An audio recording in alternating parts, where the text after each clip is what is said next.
Hello, this is Mercedes Byrne-Klug with the Aging and Longevity Studies Program and an overview of the Aging and Longevity Studies Program. I'm going to talk a little bit about the credentials that students can earn, the certificate, the minor, or the MSW specialty. I'm also going to mention just a little bit about interdepartmental studies. So hang on if you want to hear a little bit about the Aging and Longevity Studies Program. I wanted just to get us thinking about older adults by looking at some images of older adults. These images are all taken from the World Health Organization's website and shows, the part of the variability in older adults. We get more different as we age. Most 2-year-olds or 3-year-olds, if you give me their age, I can tell you quite a bit about them, what they're interested in, what they do, what they're like, what they're capable of. But with each added year of experience and the unfolding of life, we become more different.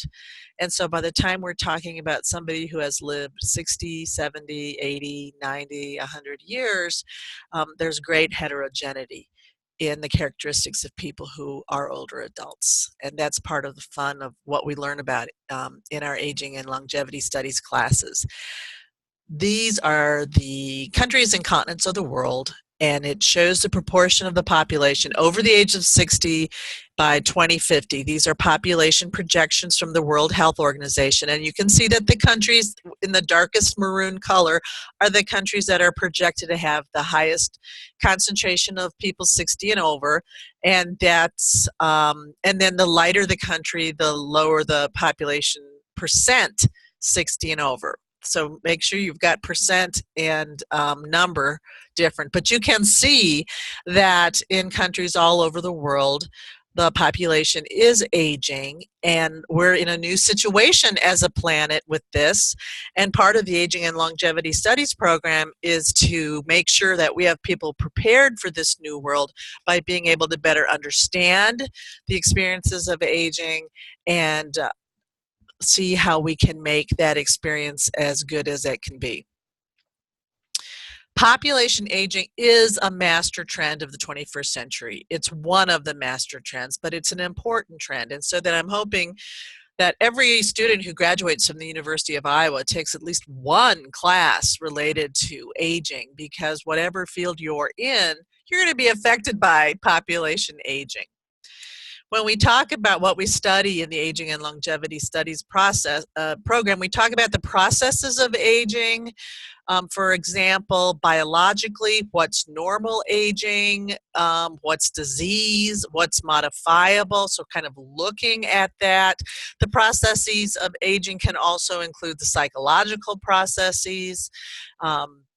The experience of older adulthood is another area that we look at. We consider how social and economic, political, psychological, biological, historical forces affect how people experience this time of their life.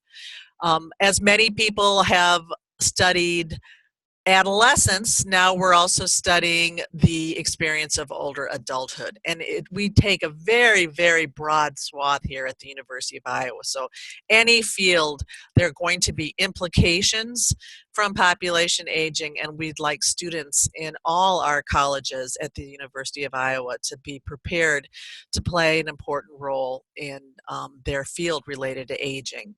And also in terms of what kind of society we want in the future. So people who are planning at the policy level, all the way from the macro to the micro, every level of society and the individual is being affected by aging. I want to talk about the Aging and Longevity Studies program, but I want to put that into perspective because there is a lot going on at the University of Iowa related to aging. I just have a few things I want to talk about on this slide. I'm just going to mention them, and then hopefully you'll go to the website to get more information. First of all, we have a Center on Aging that's been around for many decades, and they really are looking at as themselves being an interdisciplinary resource for aging-related interests throughout the university community, but also throughout the state. The Aging Mind and Brain Initiative is a primarily research initiative where the University of Iowa set out to recruit a cluster of new faculty members who would all approach issues related to the aging mind and brain, but from their own discipline. And so we would be bringing, and we are bringing, faculty members in all different disciplines to the campus to work together and to work with faculty and students who are already here on projects, research projects related to the aging mind and brain. The Aging and Longevity Studies program is really a program aimed at making it possible for students to earn a certificate or a minor in aging and longevity studies. So we have a very narrow focus compared to some of the other aging centers on our campus, and we're primarily focused on undergraduates earning certificates or minors in aging and longevity studies, although there are also graduate students who are able to earn the certificate and to specialize in aging through their own discipline. We'll talk a little bit about that. We have the Iowa Geriatric Education Center. They're focused primarily on enhancing the healthcare workforce, and they're one of the centers around the country that's received funding from the federal agency HRSA as a geriatric workforce enhancement program. They have a lot of resources on their website for people who are training healthcare providers or interested in learning about providing care. And then you can barely see that on the bottom there, but it's the Some Center for Gerontological Excellence, which is at the College of Nursing, and they focus on preparing nurse scientists and nurse clinicians to work with older adults. There are also other resources at the University of Iowa, and so if you go to any of these websites and or just Google the name and you'll cut to it, you'll learn about what else is happening here at Iowa. But you are at a wonderful university if you're interested in studying about aging from the cellular level up to the societal level. You're at the right place to be studying aging. I want to focus on talking about what the Aging and Longevity Studies program offers. And our most famous credential is a certificate. We've been offering that certificate for over 30 years here at the University of Iowa. If you're a grad student, you are able to earn it. If you're an undergrad, you are able to earn it. And also, if you are a non-degree seeking student, you can earn your certificate in aging and longevity studies. Requires 18 credits, and in front of you you'll see what the classes are that are required to earn that certificate. There's a whole separate little movie about earning the certificate, so I'm not going to go over that in detail now. It's posted on our website. Another option is the minor in aging and longevity studies. The minor can be earned by undergraduate students only. It requires 15 credits. You take Aging Matters, Introduction to Gerontology, and then you have a lot of choice about how you're going to make the other 12 credits in aging and related classes. Again, there's a separate movie, a little film about earning the minor in aging and longevity studies, so I'm not going to talk too long about that. If you're a social work student in the master's program, you can get a gerontological specialty, and that's any MSW student. You don't have to be in Iowa City. In fact, that's something else I should mention.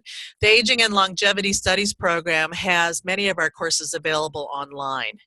So if you're in Iowa City, that's great. We'd like to have you take classes in person, but if you're not in Iowa City, please still seriously consider pursuing a credential in aging and longevity studies, and we're trying to make it possible for you to do that by putting our classes online.